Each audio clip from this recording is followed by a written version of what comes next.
వరంగల్ జిల్లా SRSP canal లోకి car దూసుకెళ్లిన ప్రమాదంలో ముగ్గురు మృతి విషాదం నింపింది. డెడ్ బాడీలను ట్రాక్టర్లలో తరలించడంపై విమర్శలు వెల్లువెత్తాయి. 30 కిలోమీటర్ల దూరంలోని ఎంజీఎంకు ఏమాత్రం రక్షణ చర్యలు చేపట్టకుండా తీసుకెళ్లారని స్థానికులు మండిపడ్డారు.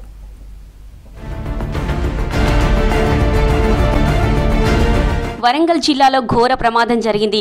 డ్రైవింగ్ చేస్తుండగా వ్యక్తికి గుండెపోటు రావడంతో కారు అదుపు తప్పి కాలువలోకి దూసుకెళ్లింది. యాక్సిడెంట్లో 2 పిల్లలు సహా తండ్రి చనిపోయారు. తల్లిని స్థానికులు కాపాడారు. ఈ ఘటన పర్వతగిరి సంగెం మండలాల శివారు తీగరాజుపల్లి వద్ద చోటు చేసుకుంది. మహబూబాబాద్ జిల్లా నెల్లికుదురు మండలం మేచరాజుపల్లికి చెందిన సోమారపు ప్రవీణ్ కుమార్ ఎల్ఐసి హౌసింగ్ డిపార్ట్మెంట్లో మేనేజర్గా పనిచేస్తున్నారు. జాబ్ కోసం హనుమకొండ రామ్నగర్లోని ఓ అపార్ట్మెంటులో ఫ్యామిలీతో కలిసి ఉంటున్నాడు. భార్య 2 పిల్లలతో కలిసి ప్రవీణ్ శనివారం మార్నింగ్ సొంతూరు మేచరాజుపల్లికి కారులో బయలుదేరాడు.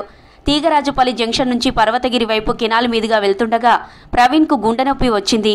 స్ట్రోక్ విషయం భార్యకు చెప్పడంతో సొంతూరుకు కాకుండా హాస్పిటల్కు వెళ్లాలని నిర్ణయించుకున్నారు.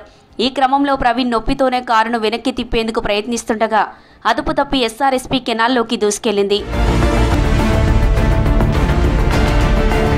కెనాల్లోకి కారు పడిపోవడంతో లాస్ట్ మినిట్లో కారు డోర్ తీసుకుని కృష్ణవేణి బయటకు వచ్చింది. నీటిలో మునిగిపోతున్న ఆమెను స్థానికులు కాపాడారు. కారుతో పాటు ప్రవీణ్ 2 పిల్లలు నీటిలో గల్లంతయ్యారు. కొద్దిసేపటి తర్వాత సాయివర్ధన్ డెడ్ బాడీ నీటిపై తేలడంతో స్థానికులు బయటకు తీశారు. ప్రమాదం సమాచారం తెలుసుకున్న పర్వతగిరి పోలీసులు, ఫైర్ సిబ్బంది ఘటనా స్థలానికి చేరుకున్నారు. కెనాల్లో నీటి ప్రవాహం ఎక్కువగా ఉండడంతో సహాయక చర్యలకు కొంత ఇబ్బంది కలిగింది. పోలీసులు, రెస్క్యూ టీం రంగంలోకి దిగి ప్రవీణ్, చైత్రసాయి ఆచూకీ కోసం నీటిలో గాలించారు. కొద్దిసేపటి తర్వాత ప్రమాదం జరిగిన స్థలం నుంచి 100 మీటర్ల దూరంలో కారును గుర్తించి తాళ్ల సాయంతో ఒడ్డుకు తీసుకొచ్చారు.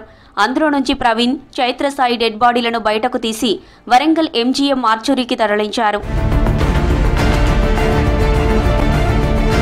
కారులో నుంచి బయటకు తీసిన ప్రవీణ్, చిన్నారి చైత్రసాయి డెడ్ బాడీలను పోలీసులు ట్రాక్టర్లో తరలించడంపై విమర్శలు వ్యక్తమయ్యాయి. తీగరాజుపల్లి నుంచి వరంగల్ ఎంజీఎం 30 కిలోమీటర్ల దూరంలో ఉండగా అంబులెన్స్, ఏ ఇతర వెహికల్స్ ఏర్పాటు చేయకుండా ట్రాక్టర్లో మృతదేహాలను తరలించడంపై స్థానికులు ఆగ్రహం వ్యక్తం చేశారు.